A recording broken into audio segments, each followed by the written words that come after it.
there is though. There's a lot of pressure for you not to suck because I'm not the only female Middle Eastern Muslim comedian, but it's hard to be successful at doing this and to have mainstream success doing this. So I think you're just kind of always aware of that and aware of like the labels you get and also aware of like the red tape that comes with that, right? So it's like, I'll even like post a video of something and people are like, well, why is she dressed that way? I thought she was Muslim. Or like, oh, why is she saying Iraq? I thought she was like, shut up, shut up. You are now listening to the Arab Is Me podcast. Ahlan wa sahlan. Welcome to the Arab Is Me podcast. The podcast that reminds you being Arab is not just about where you're from, it's about who you are. And I am your host, Saeed Durrah. I'm so excited to have all of you here today. I'm also extra excited because I have a very special guest for you all today. Today we have on the show the very, very well-known up-and-comer. I'm saying up-and-comer because she's been doing this for I feel like a handful of years, but she took off like a rocket ship, mashallah. So everybody make sure you say mashallah after everything that I just say, because mashallah, her bio, I want to make sure I go through it. First of all, she's not just a stand-up comedian. She's also an actress. She's also a content creator. She's got tens of millions of views online for her content. Again, say mashallah. I don't want her tripping when the podcast is over. Make sure you say mashallah. She actually had a debut tour, which I think I was even a part of one of the stops, which is Diversity Fire, which sold out shows around the world. She has been featured on Netflix as a joke comedy. She's been featured, the Comedy Festival. She's been featured on the stand-up sketch show on Sirius XM. She's been selected for NBC's late night writing program, the Warner Brothers content creator program, and a writer on Disney TV Discover Showcase. And not only that, she just released a new special with Dry Bar, and that comedy special is called Ethnic, Ambiguous, and Single. She is a Iraqi-American comedian. Please join me in welcoming the super talented Reem Edan. Yay! What's up, Reem? Hey, how are you? All right, how you doing? I hope I got the bio. I'm good, right? Yeah, you did great. I was sitting there and I was like, wow, all of these credits and still no husband. How is this possible? Yeah. Well, I didn't want to mention this, but usually at the start of the show, we do auction. If you are interested, we could open up the telephone lines. Yeah, no. Well, sometimes people only do that part and then they don't have any credits. So alhamdulillah, get all your credits and get all that stuff. And then imagine how many more credits I'd have if I had a man bankrolling me and I didn't have to worry about money. I could do anything I wanted. That's actually untrue but wife is married to me and I haven't been able to bankroll any of her dreams. But yeah, no, I definitely hear you. I appreciate you being here with us, Reem. You're definitely one of my favorite people. That part I didn't read from the notes. That's actually an authentic thought. But I'm glad that you're here, especially since I feel like one of the most underrepresented populations within like the Arab space is the Iraqi population. So just knowing, Iraqi. Yeah, I keep saying Iraqi. I actually think like can we before I jump too deep into it, like I always felt Iraqi when you say Iraqi, like it was this very strong thing, which I still think it is. Yeah. But when I would talk to white people during the World Cup, and I would say Iraq is playing, and then they'd watch. It was just tough, right? It was just. What people don't understand is that we wanted to make all the other teams look good because we're very giving people. We just, people know that Iraqis, we just want to give you the shirt off our back. We want to give you the goal off our trophy. We'll give you anything you want. You want the pride of the cup? Take the pride of the cup. We'll give it to you. Min 'ayna, min rasna. So really, we were just extending that to the world, I think. That makes sense. Actually, because I couldn't tell what they were saying to the referee and the other team. That makes sense. So when they would give them the ball back, they'd go, La wallah, no, it's yours. Never. I would Exactly. never. You like the ball? Ah. Take 10 more balls. I'll bring another ball for you, for your mother, your brother, your sister, all the balls. So I think that's what we've taught the world, is that we're very gracious and Yeah. generous people. Mhm. Well, we had someone else on the show who has Jordanian background. I lived in Okay. Jordan, and so they were like, "Saeed, there's so much more than just winning." And I was like, I agree with you. That's yani, But winning is good too. it's kind of important. Wouldn't you Yeah. say? Yeah. At least So Jordan they scored the goal against Argentina, the first goal against Argentina in the World Cup. That was good. On that day, I told everyone at the restaurant I was at that we were watching it. I was like, "I'm Jordanian. Did you know that?" And that's actually going to be my strategy for every game moving forward. I'm just going to be whatever team is winning. So today I was Brazilian. Tonight I might be Moroccan. Whatever will get me free food, I will be. yeah.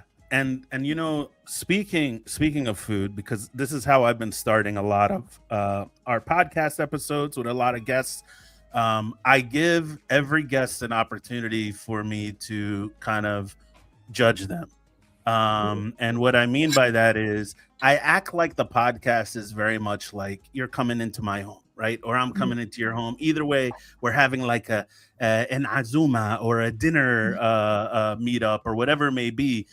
And so the first thing I like to find out is if you were curating this dinner and you were just trying to flex, I want to know what's on the table at a Reem Edan flexing, showing off Iraqi cuisine, Arabic cuisine, whatever it may be. What's on the table, and just be very careful, Reem, with your response, because if it's like some soft stuff, like if you start telling me I really am going through this Peruvian phase, like I'm just gonna judge you. I love Peruvians. Listen, I implore you to judge me because Reem Edan doesn't cook. And so what I do is I am really good at reheating, and I eat very healthy. I literally eat like a college kid. Okay, so I don't want to cook for you what I cook for myself, which is like eggs and like air fried chicken and things like that. So if you were coming over and I had to curate, I would go on Postmates. Sure. I would order you. I would do. What I like to do is a thing from each place. So I'd order maybe some like Iraqi kebab, and then I'd get some. Maybe we'll get some. I don't know, some like Palestinian shawarma, and then I would just like order. I'd be like, "What else do you want? You want some ceviche? I don't know." And we just order, because I feel like that's a flex. Is to be like, whatever you want, I can get it for you. That's a bigger flex, and use multiple delivery platforms. I could use DoorDash. I could use Uber Eats. Whatever, so they could all come at the same time. That is actually like a Arabi flex, by the way. You are right. Like, imagine somebody comes to your house and you're like, "Look, Anna, I was gonna cook for you, but I said to myself, why would I cook for you? You're so special. I paid DoorDash $12.99 delivery fee. I paid Postmates. Like, that would be kind of a thing. Like I really think Arab would be able to pull that off. So 100%.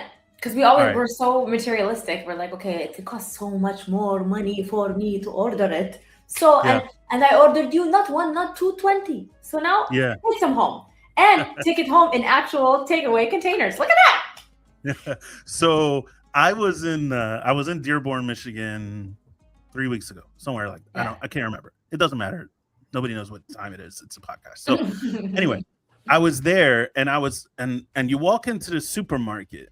I'm talking about supermarket. Like supermarkets, I don't know like where you're at, how the supermarkets are, but you don't usually get like top tier quality at like the hot bar. Like it's good. You might like it, you may enjoy it because it's easily microwavable, like to your point earlier. But usually you don't. But in Dearborn, when I went in there, they had freshly, I guess, rolled wara, like, so they had grape leaves, they had malfouf, they had all these items. And so I asked the guy like a couple questions, and then and I said, wow, if I knew this was, if I had this access, why would I cook? And Yeah. so I said, unless people like maybe if they're coming over, he said, no, no, no. He like looks over his shoulder like there's a drug deal about to go down. And he goes, he didn't say my name, but he's like, listen, people bring their pot here Oh my and we fill it for them. And they god. take it home Oh so my they can cook god. it and say that I was like, no. And Genius. he said, yeah. And I was like, Yeah. that would be that's cheat code. That's the cheat. It's the real cheat code. Honestly, like I would cook more if I had more time. Again, if I was married, maybe. Like you know what I mean? Like if I yeah, sitting here like nothing matters, I have all the time in the world, then I would cook. But I don't have all the time in the world. So I gotta quickly put some riced cauliflower. I don't even rice my own cauliflower. It comes pre-riced. I can't. I ain't got time for this. My time is worth more. So yeah. And has that line worked for you when you say to other people? I'm just curious if that's worked.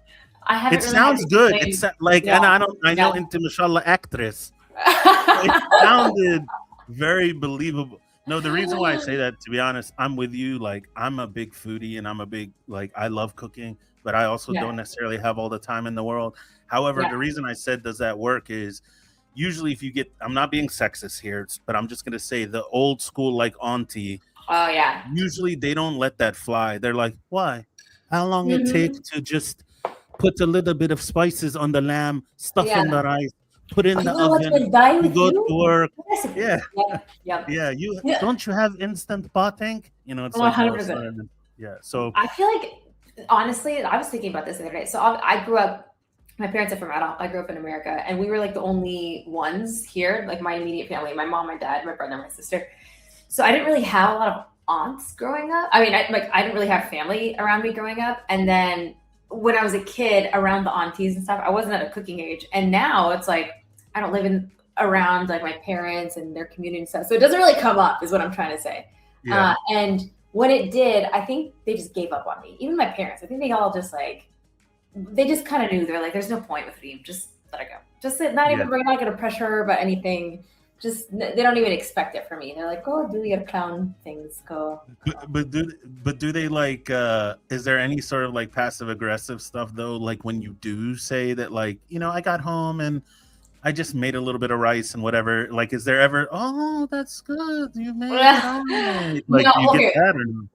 Kind of. Okay, so I do try. I do cook sometimes. Like let's say if it's like a Thanksgiving and I'm back at my parents' place, I'll be like, "Oh, guys, I'll make something I saw on Instagram." But the problem is, I'm known for making terrible. It's not terrible food.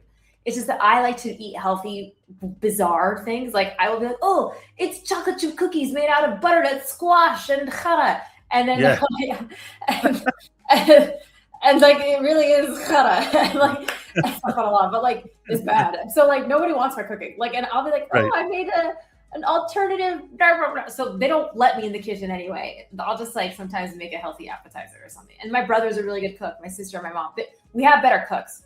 Yeah. But I will say, oh my god, you just reminded me. I had a sponsored ad post thing during Ramadan, and it was this company, and they wanted me to. They sent me like boxed biryani, okay, and they're like, Yeah. take a video, make it funny, but like you have to cook the biryani. And I was like, what?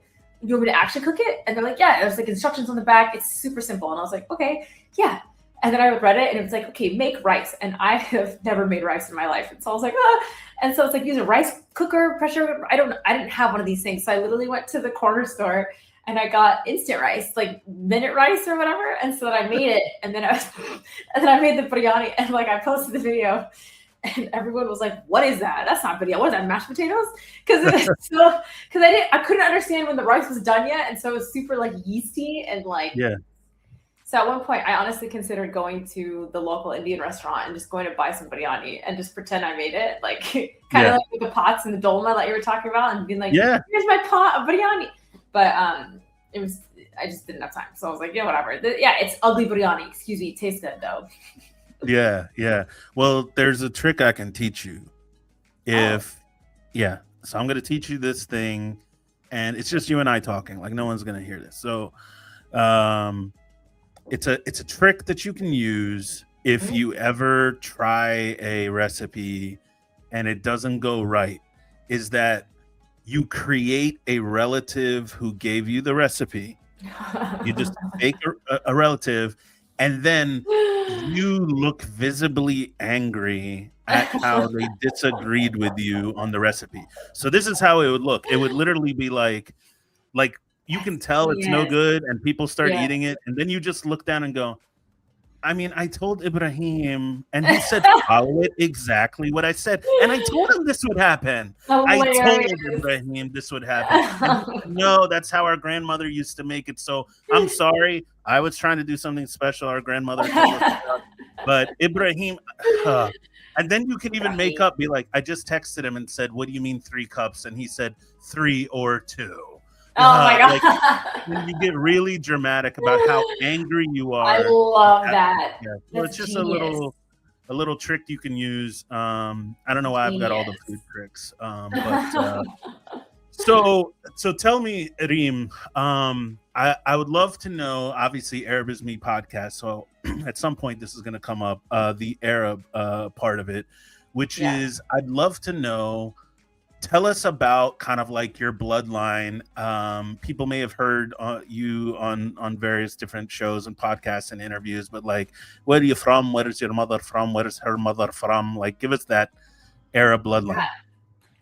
So I'm 100% Iraqi, although I did a 23andMe, and I feel like it said I was like 49% Arab, 49% Middle Eastern. So the same thing.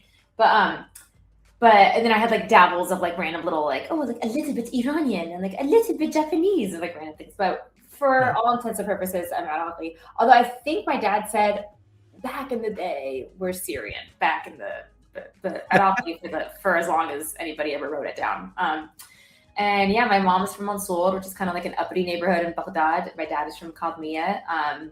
So my mom was kind of like the uptown girl in their relationship. And but I was born and raised in Colorado in the United States.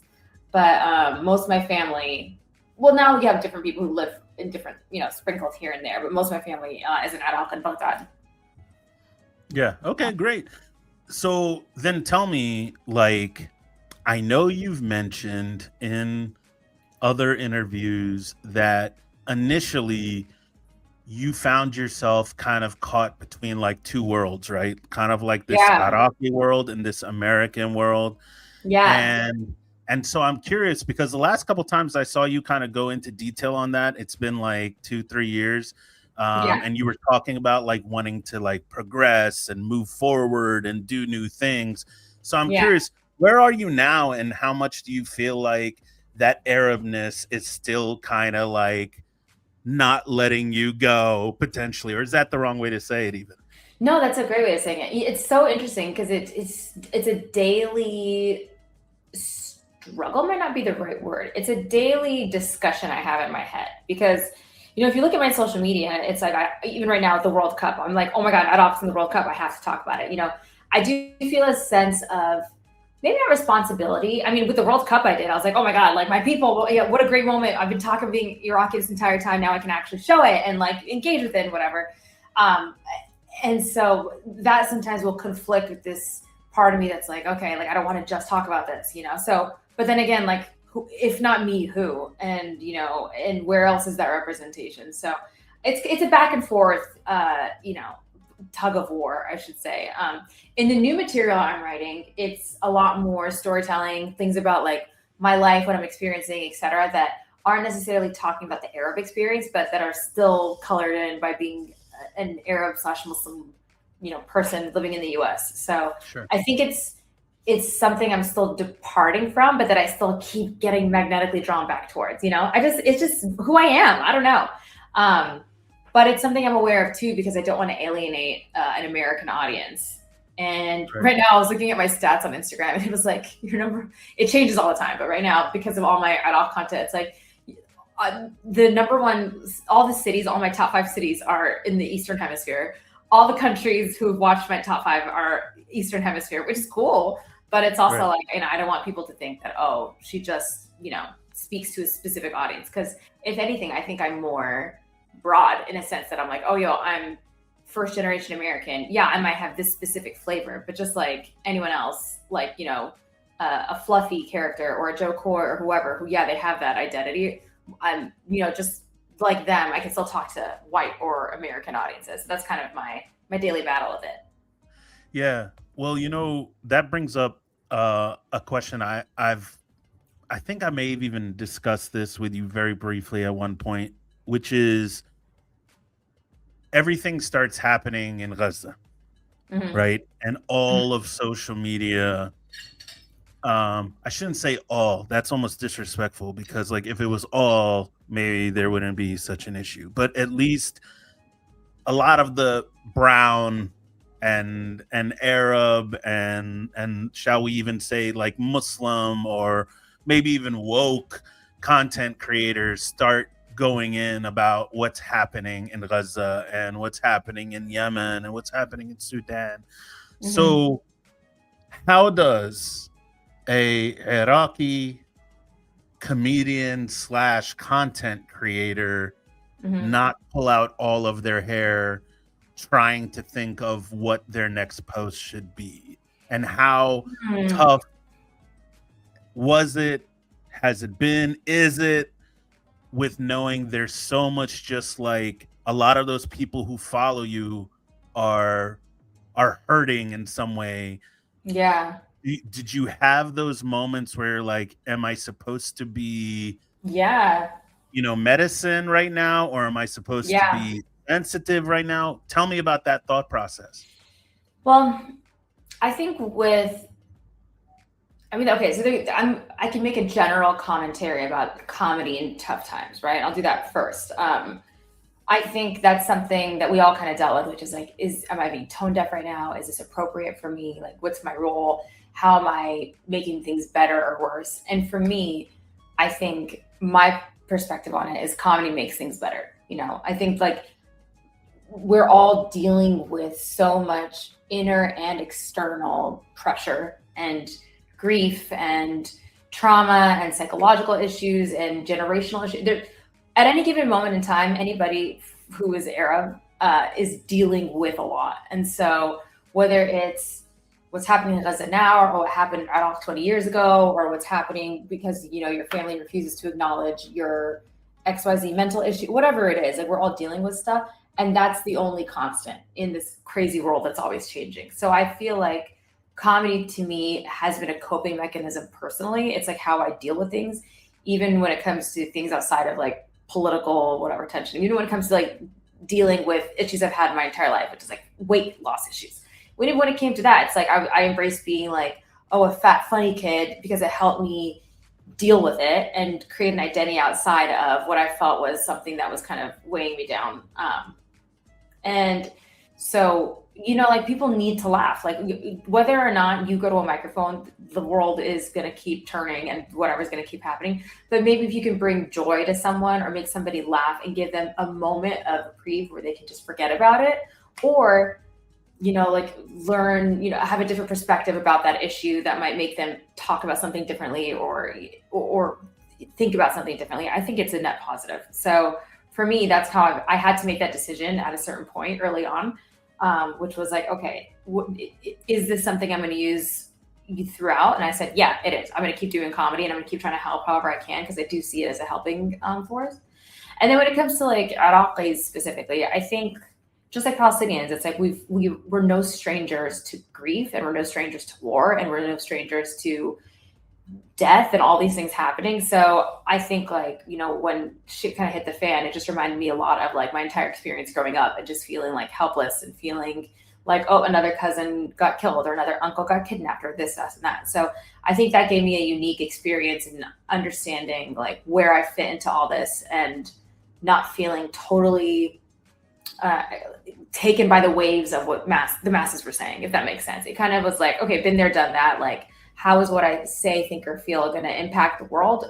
And how do I just keep trekking along? Because having lived this since I was a kid, I know like, you can spin around in circles and cry all you want, but sometimes it doesn't matter. So the only thing you can do sometimes is just add positivity back in the world and see if that can, negate the effects of everything else that's going on. Yeah, which is tough in itself, because contrary to what people think about performers, you're human, right? And so while it's definitely easier said than done to be the person who provides that remedy and that comedy during tough times, right? Like you Yeah. mentioned, hey, comedy is always the best medicine. But Mhm. for the creator of the medicine, you Yeah. yourself, I'm sure, for example, you may have somebody message you and say something that makes you question that joke you just said. Even if, All the time. right, all the time, right? So isn't it in those kind of times where like everybody is very hypersensitive, and I'm not saying they don't have reasonable Yeah. sentiment, but isn't in those times, doesn't that make it even harder for you because you're not only trying to like be the creator when they may not want to listen, but you're the creator trying to create while you yourself want to listen. You know what I'm saying? Like you Yeah. yourself are Yeah. also on the news and Yeah. things like that. And I heard one comedian say one time online, and I remember I had just lost one of my family members in Gaza, and they said, I don't even listen to the news or anything because I don't want it to mess up my headspace. And I was like, screw your headspace, bro. Like in the moment, I was like, screw your headspace. Oh, I'm so sorry. But like, same time, I'm like, yeah, it did mess up my headspace too. Like, Yeah. uh, and we're not putting blame on anybody, and we're Yeah. not trying to be like, woe is me. But how is that for you being that Mm. creator? And I'm quite certain getting lit up with Yeah. everyone's hypersensitive opinion on your Yeah. existence. Hypersensitive is such a great word for it. It can be, these are great questions actually. It can be tough because sometimes I just don't want to create, and I go through right now, alhamdulillah, I'm in a creative spell. So like I'm making things and I feel good about it. And it's like, I feel inspired and I have something to say. And in fact, I was like, talking to my sister about that recently. I was like, dude, when I have something to say, that's when I shine. That's when I'm funny. But the problem is I don't have a lot to say sometimes because I'm just taking it in. I'm just like listening and just watching and observing, and I feel helpless sometimes when it comes to, let's say, like political things or whatever's going on. But other times I just like need to absorb to fully process what's happening in the world before taking a stance on it. And I think that's our problem as human beings is we jump to take stances. We feel like we have to be on the right side of things or the wrong side of things, and we have to be for this and publicly for this and make a stance and this and this, and that we're in that kind of society that sometimes will make us virtue signal and tell us that we're wrong if we don't express those things, right? So we start to just like kind of spread information or spread things just because we feel like we have to, not because we're being genuine and passionate. So that's something I want to be mindful of is I like to really like absorb and listen and wait to speak until I feel like I can offer something that's authentic and maybe, I don't want to say unique, but just like honest to me, as opposed to like, oh, all the Arab comedians are talking about this right now, I should probably talk about this right now, because that just doesn't feel right, so Yeah. I also meditate a lot, so it's easy for me to detach from shit. Yeah, I don't like, by the way, like I even had that in my notes, like in regards to like even meditation. Oh yeah. Um, I I don't know how to do it. Like I've been in spaces and stuff, and like I have told people that I kind of in some ways have very much like and this is not me talking about like my talent. So for all the comedians that are watching this that are like, did you hear what Said compared himself to? That's not what I'm saying. I'm Mhm. saying I have a combination of like a Robin Williams, George Carlin mind Mhm. because it's going 100 miles an hour, and I need and I have like things that put people in places, Mm. that like make stances on things. And so when you're in that frame of mind, quiet never really, and I'm not assuming, there's different types of meditation, but when I'm kind of in my own mind, it's very rare for it not to be like, oh, so all this time's for me now? Let's ramp it up. Yeah. And I Yeah. think twice as much. So how does that work for you to be able to just mentally just go to a different room? Honestly, it took a lot of training to get here. I think people just assume that it's like, oh, you're just like, oh, I detach. No, I used to be an anxious person. I wouldn't say I was an anxious person, but I dealt with anxiety, especially as a high performer and somebody who like, always wanted strives to do the best and like, excelled through school and like always like took on extra classes and extra this and extra that. It got to a point in my early 20s, like when I was starting in the workforce, where I was just like overwhelmed by anxiety at all times, and physically had to find a solution for it because, you know, I was overthinking and not being able to sleep and like feeling like I was never doing enough, et cetera, et cetera, et cetera. So it's kind of, you know, similar to the thoughts you were talking about, but in other ways. Mine were all like obsessed with like success and like, and, you know, letting my parents down and et cetera. So I think like for me, meditation, it was a journey to finding information. There's so much information out there. Like I'm on different types of meditation, and it's not even meditation, to be honest.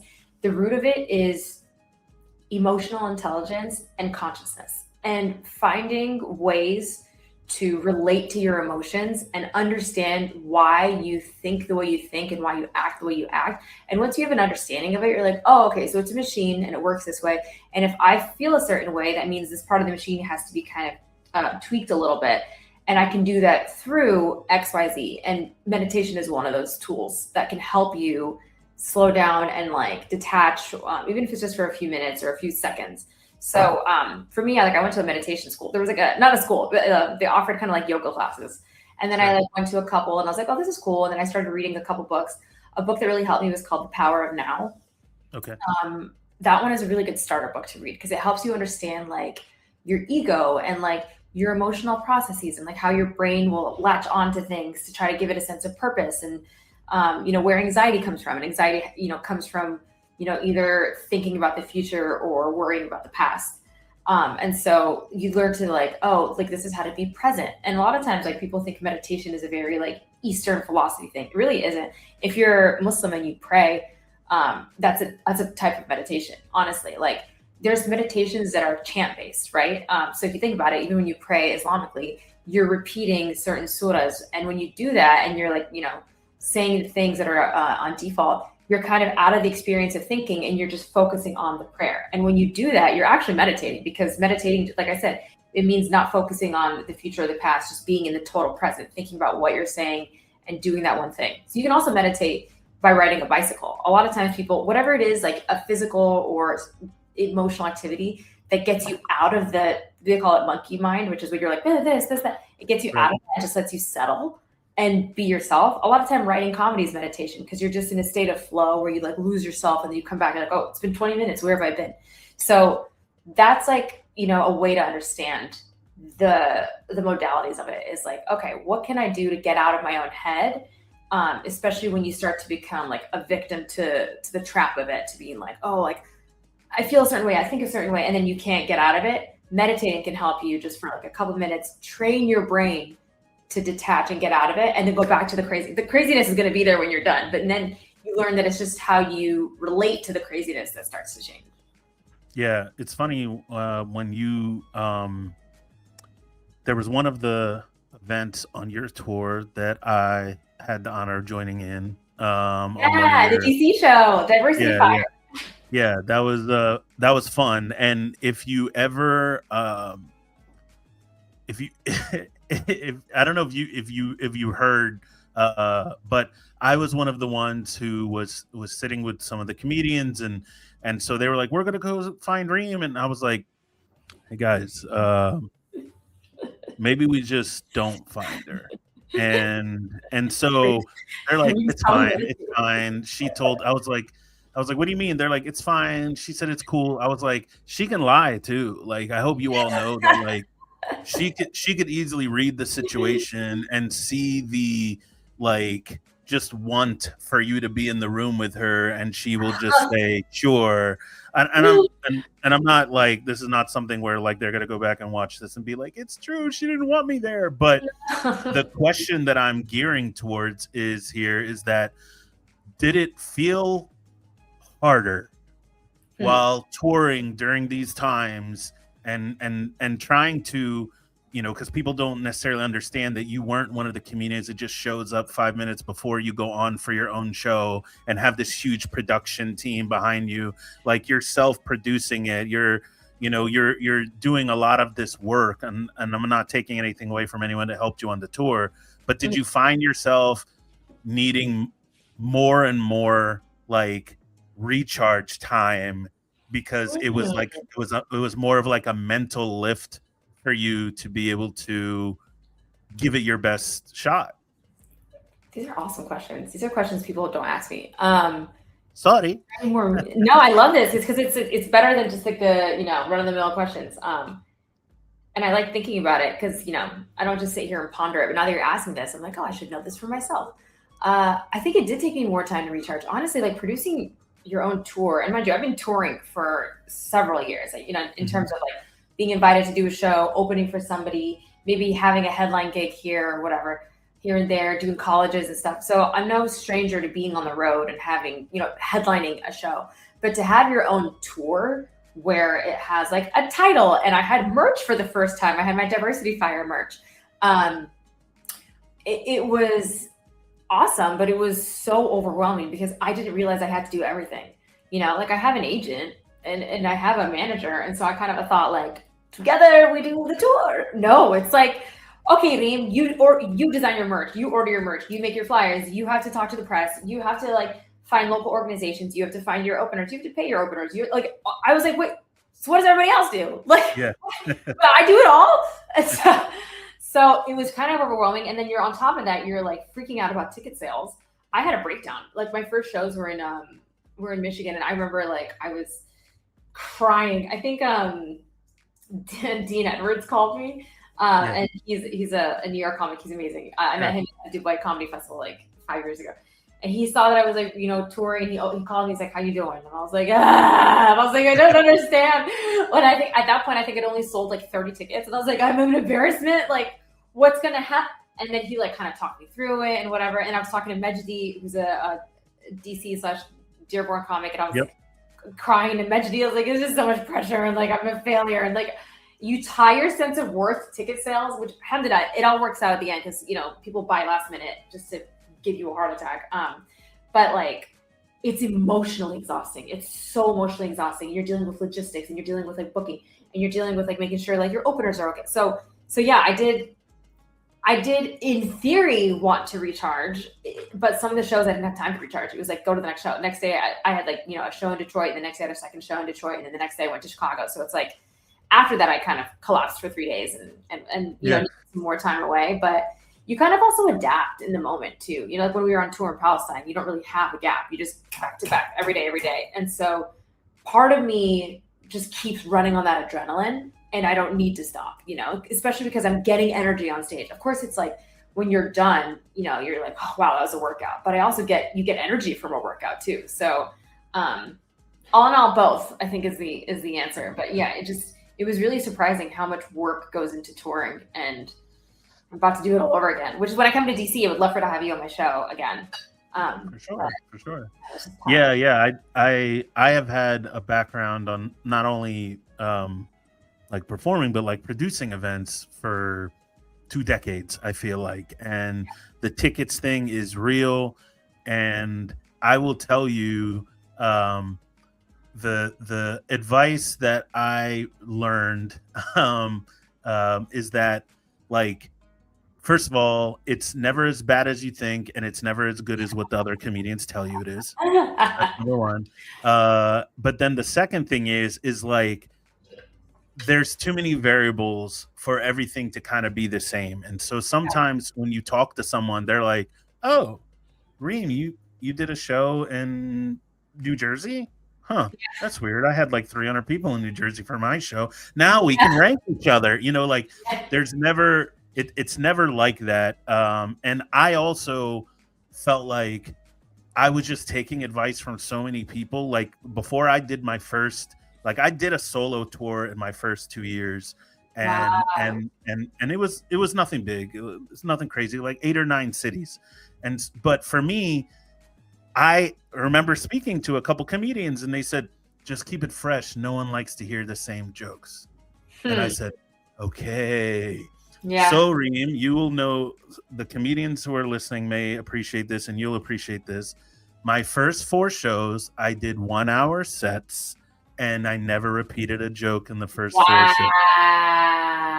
And so at the end of the 4th show, after I needed some sort of IV drip system, And after I realized, I remember speaking to another comedian, and they were like, "Yeah, once you get that 1 hour down, you keep that for the first year, then toss it." And I was like, "Hold on, hold on, hold on." Yeah, oh my I god. thought keep it fresh, and they're like, "Wait, you no?" And I was Oh like, "Yeah, no. yeah, yeah."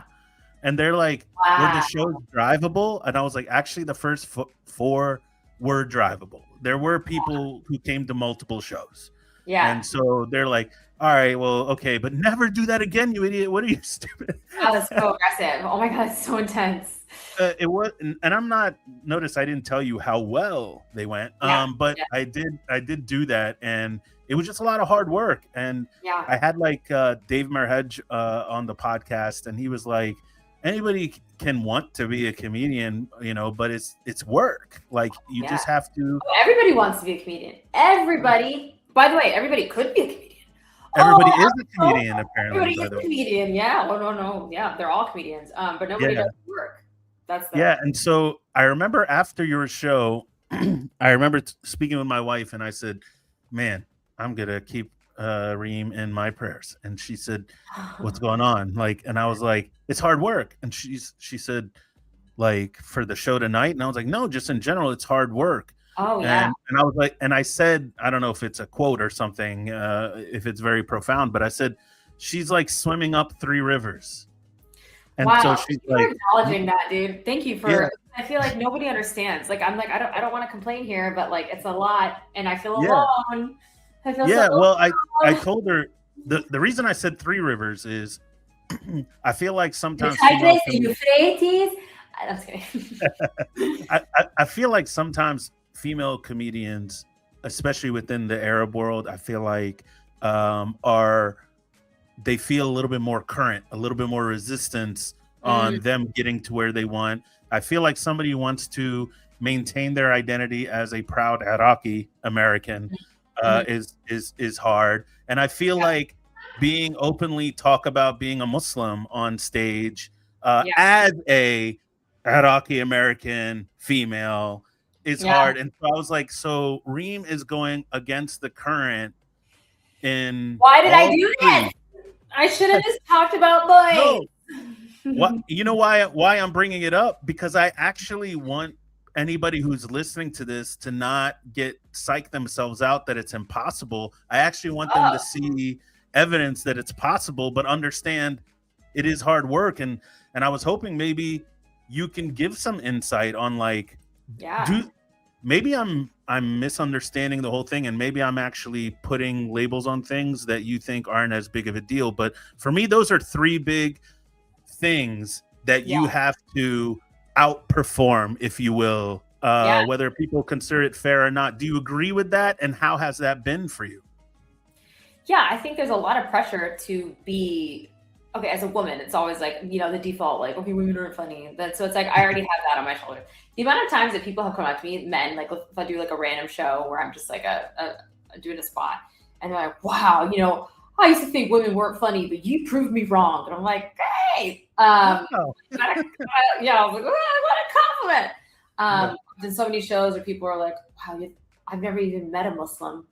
And like, are you allowed to speak like this? And I was like, oh my God. So I think there's a lot of pressure. There's a lot of pressure for me to be good, honestly. Which alhamdulillah, I think I know I am. So whatever.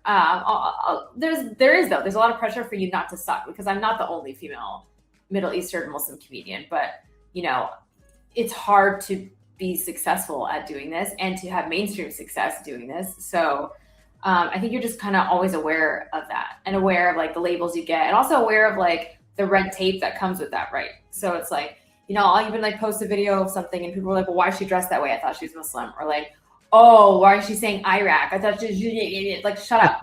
Shut up. By the way, I can say Iraq, okay? Unless you all say Mexico when you speak English, then fuck off. Because it's in English. I'm saying it in English. Sorry. I'm not cuss on this podcast, but Meditation, oh, I forgot. breathe. Then. No, Yes. no, but I'm with you. I'm with you. Do I'm you know with you. what I mean? Who cares, bro? Honestly, side note, I was born and raised in the United States.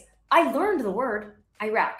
It took me 20 years to unlearn how to say Iraq and say Iraq. I was like, it sounds, I feel like a liar when I say it. I'm like, Iraq. It doesn't matter. Say whatever. You want to say Muslim? Say Muslim. It doesn't matter. Sorry. Some people get on that because they just that there's people who will say it's your responsibility to teach them the right way. But then everyone out there in communication and public speaking courses will tell you if you have to tweak things sometimes so that they understand what you're referencing, tweak it, because otherwise their mind will stick to it. As like, what did she say? And then your message is lost. So I've been on both sides of that before.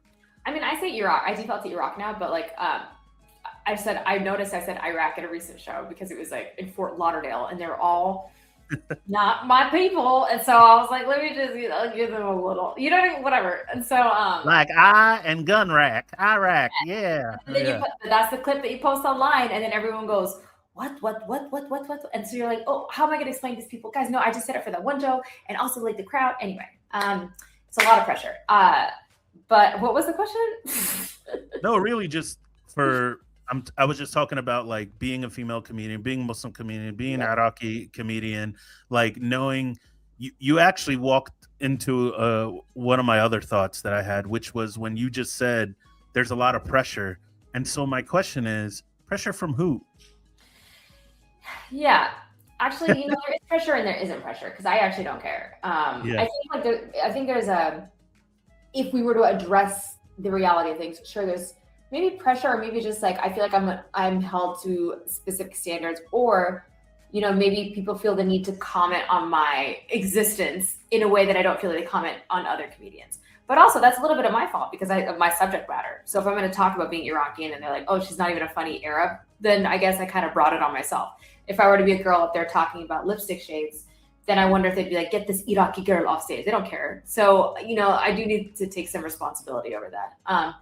Pressure from, I don't know, the comments. I don't care, honestly. Like I've gotten past the point now that I have my parents on my side, now that they accept the job because I got successful enough, because before this, it was once they got famous and once I got successful, then suddenly everyone had been on board from day one.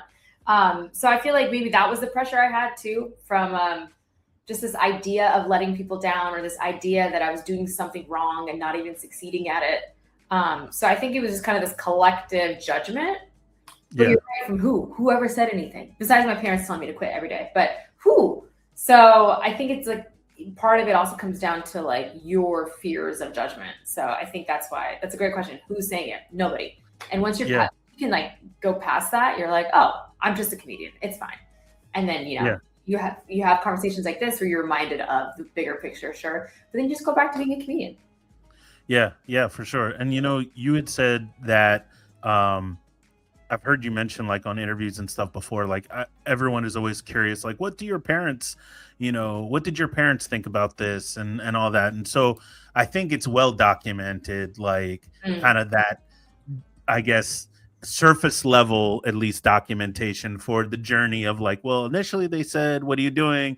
And then they were like, what's going on? And then your dad, got TikTok famous with you and was just like, showed up with his director's chair. And your mom and everything. But they pressure me to make videos. Sorry, my mom, she's like, Reem, all of my friends say, why don't you make more videos? And I was like, because we don't live in the same state. Yes, but haramat, wallahi haramat, you need to make more. I was like, excuse me, you're just in the video. Who do you think writes the video, edits the video, flies to you? You never pay my flights. I fly to you to make the video. And then I was like, you just enjoy the freedom. You just enjoy the fame. But I should post more videos because I love it. Which is a little bit the same and different than like my parents. My parents, and you and I have had conversations about this before. You already know I almost refuse to promote myself over the years. And I was like, everybody who gets to see me, it's kind of like this eclipse, nobody filmed it. And so it was like, and so my parents would be like, yeah, that's great and everything. But then anytime I would show them one of my friends doing something big, like I use the example because it's always true. I'd be like, oh, wow, Rami's got a show on Hulu. They're like, I thought he was your friend. And I was like, He is. Hilarious. And they're like, I I see his other friends. Oh no. And I'm like, yeah, no, because you told him no. I didn't. I mean, like, it's not like, and they expect that it's old, like it's a very old school thing where like everybody just brings everyone they know, Yeah, and it's this We Are the World music video with Rami at the hilarious. front mic and Mo behind him and you all, and then I get the Cyndi Lauper part, like and I Hilarious. told him like it doesn't always work that way, but when people asked me like what were my parents saying and all of that, I used to say something very similar to you, which was like, once I kind of showed them I could do this successfully, and Hmm. then that in itself creates a question for me that I was curious about for you, which is, did you feel like you had to meet a standard of success that they created, or was it a matter of you creating a compromise for what Hmm. success looks like that got them to say, all right, this is good? Because I know you said on a podcast before, once Mm. I showed them that I could be successful. And Yeah. then that makes me think, well, define successful. And was it truly what they had always envisioned for you? Or did you bring them to a place, not saying it's up or down, but did you Yeah. bring them into a place that they could say, happy daughter, paying her bills? That's what we want. I don't think there was ever a definition of success. And to my dad, I'm still not successful. And honestly, I would like to be much more successful. Alhamdulillah, it's like, okay, I've built a brand, I've built a following. I think the first marker of success to all of us was, well, maybe to them, I should say, was having a social media following, which is crazy because it changed so fast. For me, my first marker of success was like, can I do this? Can I pay my bills with this? And so that happened in 2019, which was like right when I left my day job and stuff like that. So about 3 years into comedy is when I was like, okay, I'm making money. Like I can do this. Performing at colleges is what helped me really be like, okay, I'm doing this. Unfortunately, COVID happened right after that. And so it's like everything went back to zero, which is how I then got into content creation and how my parents got involved and stuff. So actually, it all ended up the right way. But so I think for me, it's like that was the first marker of being like, it's okay. See, I'm paying bills. And another thing, I felt like I was a lawyer, like creating a case as to like why I should be accepted. And then, I'd have these like book international shows. Like I did Dubai, and then I did like Thailand, and I did like, my first year of comedy, I did England, and I was like, people are flying me out. And then they were like, great.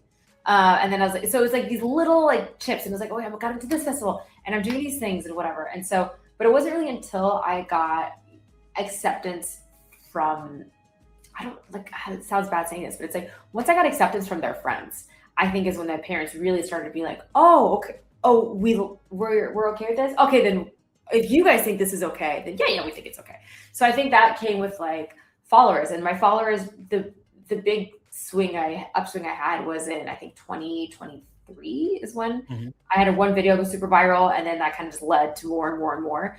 I think when that started happening, it was like the beginning of like, oh wow, like people are starting to know who I am. Their friends were starting to know who I am. My parents started to get recognized. I think that was really the moment. Once they started getting recognized as being my parents, then they were like, oh. And so, I think it was cumulative, but success is just this ambiguous thing. I think for me, it's like, okay, I'm headlining.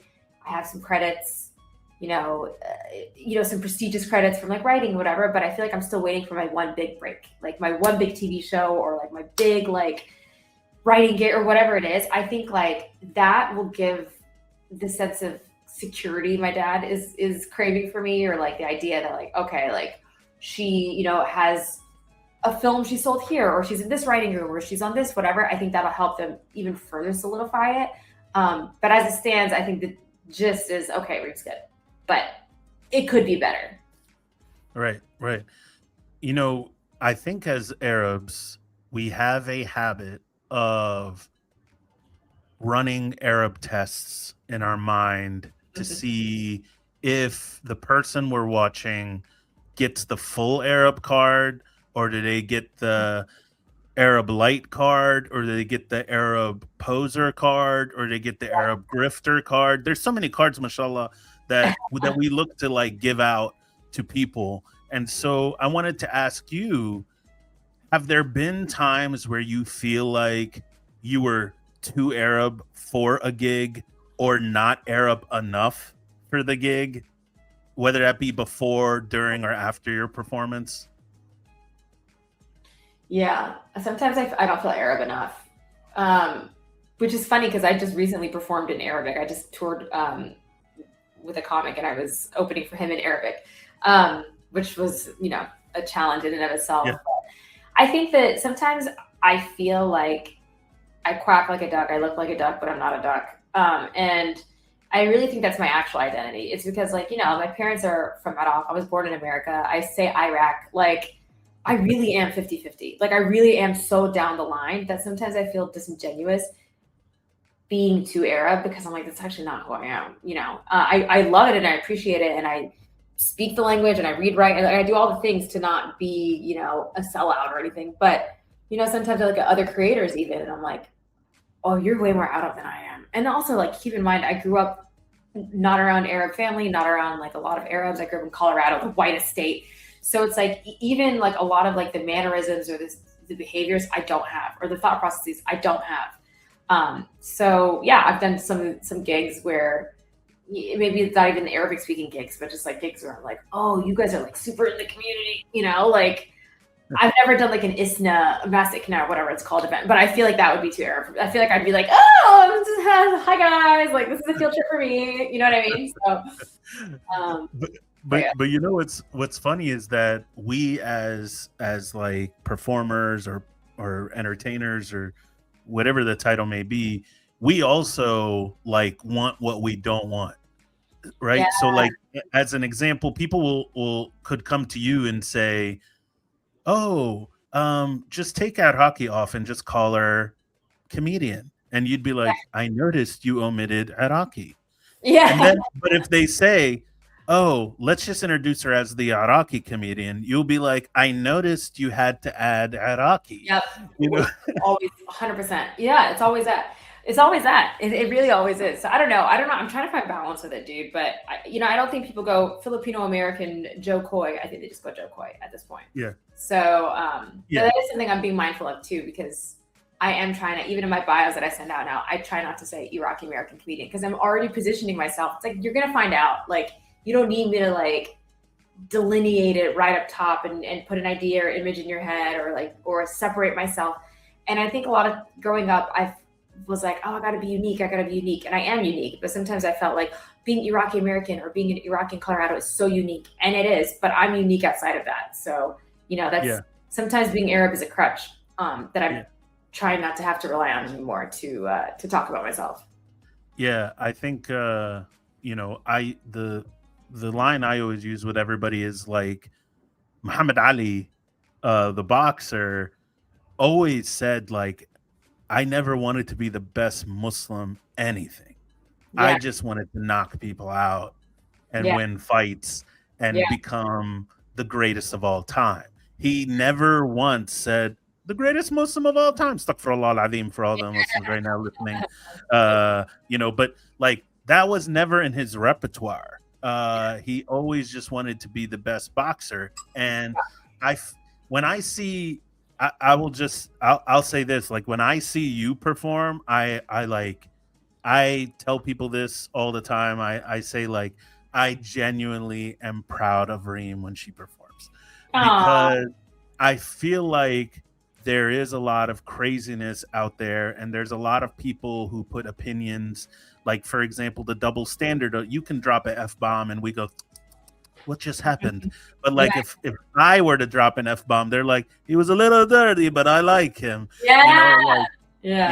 And so I genuinely am proud when I see you perform, because I feel like you go up there, you don't do a lot of what I call lazy comedy, where it's like, today I went to the airport and I'm Iraqi, so end of the joke. And it's like, I can't stand it when I hear some of that stuff, because I feel like people were just lazy and they thought that that's funny in itself. And I'm like, and then they'll go and do interviews and be like, I am changing the stereotype. How? Your jokes are all stereotypes, and you're making fun of your uncle and your cousin and so I really hope that there are women listening, men too, but I hope there's women listening who have been thinking to themselves, my friends tell me I'm really funny. I think I'm really funny. I think I'm a good writer,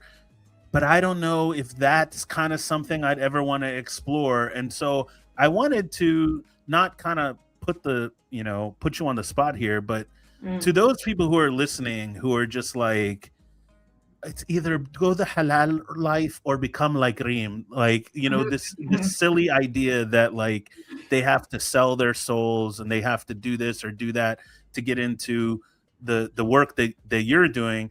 What do you say to those women out there who are listening and thinking, I don't know if I can gain acceptance doing this, or I feel like I'd have to sell my soul? For somebody who hasn't had to do those things, what do you say to them? I mean, you don't have to sell your soul. I think, like, honestly, like, doing comedy it was a way for me to get to know myself more and actually get more in touch with my culture and my religion. Honestly, like, I've become a better Muslim, a better like Arab because of comedy, because it really made me ask myself questions and put it on paper and represent myself in a room. Like, your voice deserves to be heard. Actually, not all of you. Some of you are not funny and just stop trying. But if you are funny and you have something to say, then you deserve to be heard, and you can try or you cannot try, but that job is going to be there. And are you going to let someone else take it, or are you just going to go do it? Just do it. There were so many obstacles in my way. The biggest obstacle was myself. I was giving myself permission to admit that I wanted to do this, because obviously, like, whatever's stopping you is just fear, whatever judgment, whatever you want to call it. If it's your parents or your judgment from the society or the they that we can't really identify, or you just don't want to fail, it's all just fear. So on the other side of that fear are all of your dreams.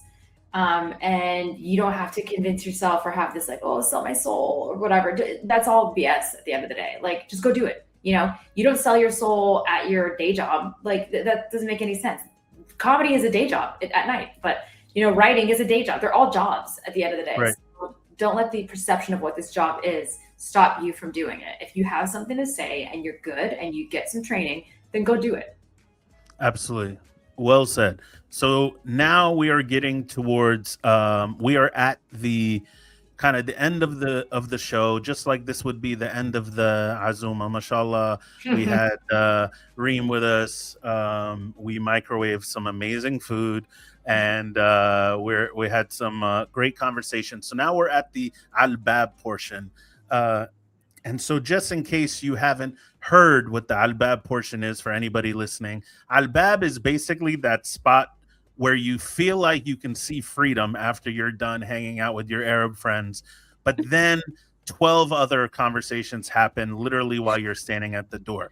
So we're wrapping things up, and we have almost like some rapid fire scenarios and questions we're going to throw to Reem that we feel like taps into some of the biggest Arab dilemmas out there, but it's also tied to a nonprofit kind of charitable aspect. And so Reem, having a lot of love for her home, Iraq, which is near Iraq, she definitely has a lot of that near and dear to her heart. So the organization that we're attaching to this is Save the Children. You can look them up online, make a donation if you'd like. So the rules are simple. If Reem at any point just has to skip a question, or I just deem it to be unacceptable answer, like I just feel like she was ducking something, she'll go and make a donation. Doesn't matter if it's 10 cents. She can do that. But if she doesn't, I'll make a donation to help the children in Iraq, inshallah. So that's where we're at now. So we're going to hit you with some of those questions. And before we get to that, just a reminder, please make sure, not only do you like, share, and subscribe this podcast, but make sure you go and watch her recent special on Dry Bar Comedy. It's ethnic, ambiguous, and single. It is out now. Go to YouTube, look up Reem Edan, take every video, put it on your family WhatsApp group, and just start click farming and get her as many views as you can. So with that being said, are you ready for the Al-Bab portion, Reem? Let's go. All right, here we go. Question number 1. All right, let's see. Your friend gets married and you give them a wedding gift. They get divorced and then they get married again and you buy another gift. Then they get divorced again and then again. So now they've got married 3 or 4 times and each time you get them a gift. So my question for you, Reem, do you stop giving them wedding gifts? Do you reduce the amount you give, or are you financially committed to their love life forever? I stopped giving gifts after the first one, bro. You want to do your on again, off again thing? Do it on your own time. You get one wedding gift. Wedding one. That's it.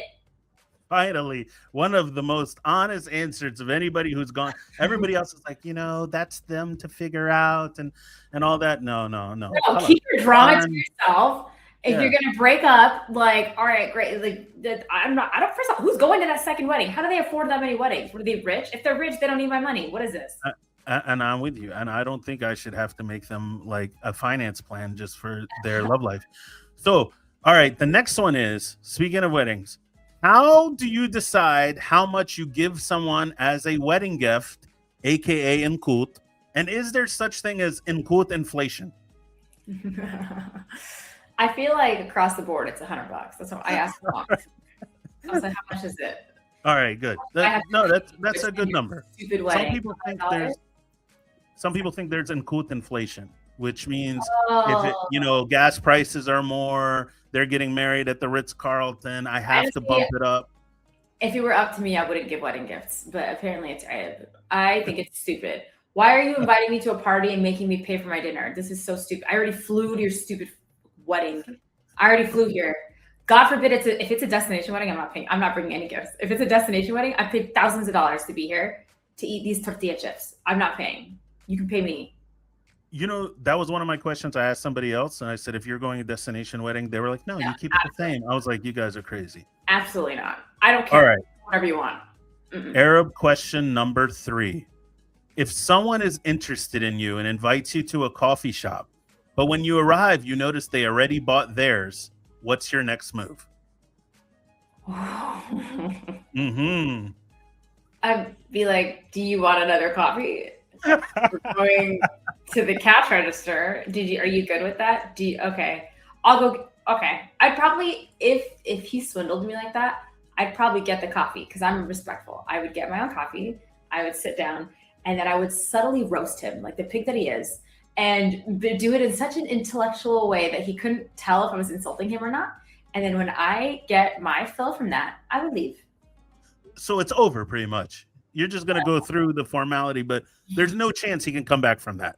No, absolutely. Okay. First of all, and it's not even because he didn't pay. I mean, it is, but it's not. But I'm very big into eating at the same time and doing things at the same time. Like if we can't cheers our coffee, if you already drank from yours, you're out. You're out. And he invited you. Like he's got to wait. Abe and Haram. All right. This next one. All right. So Reem Edan. You buy your Arab friend lunch just to be nice, and the next time you're out for lunch with the same friend, the bill comes and they quickly ask you if you want to split it. What's your next move? I mean, I don't know, because sometimes when you buy, when you give, you shouldn't expect in return. But if this becomes a habit, I'll give you. That must be a Florida thing. That must be a Florida thing. If I buy, and then the next time you tell me split, no. I'm buying again, but that's because I just purchased you the last meal we may have to. Yeah, exactly. I'm like, it's a respect thing. I'm like, there has to be some balance to it, and there can't be a pattern. If it becomes a pattern where you're like, you like to take what I have and not give back, I'm like, okay, great. All right. So next question: if you were on the phone with one of your parents, and a call comes in, and you say, "Hey, let me call you right back. I need to take that call." What's the acceptable amount of time before you have to call them back to avoid being disowned? Oh, To avoid being disowned by so my parents are on the phone? Yeah, like you just told them you're on the phone with them. You're telling them a nice They don't care. story. My parents They don't don't care. care. My parents, no, because we Wow, talk all the mashallah. time. My sister calls my parents like 26 times a day. So by sitting there next to her, I'm there. I call them. We talk every day. So if I'm like, I'll call you back, and I never call back, it's fine. All right. Not bad. All right. So we're down to the last couple questions. Don't worry. But this is like the extra fun part. All right. I love it. So a random white person asks you if you are originally Pakistani. Do you explain there is no such thing as Pakistani, you idiot? Or do you just answer what you really are? I'd be like, I'm Indian.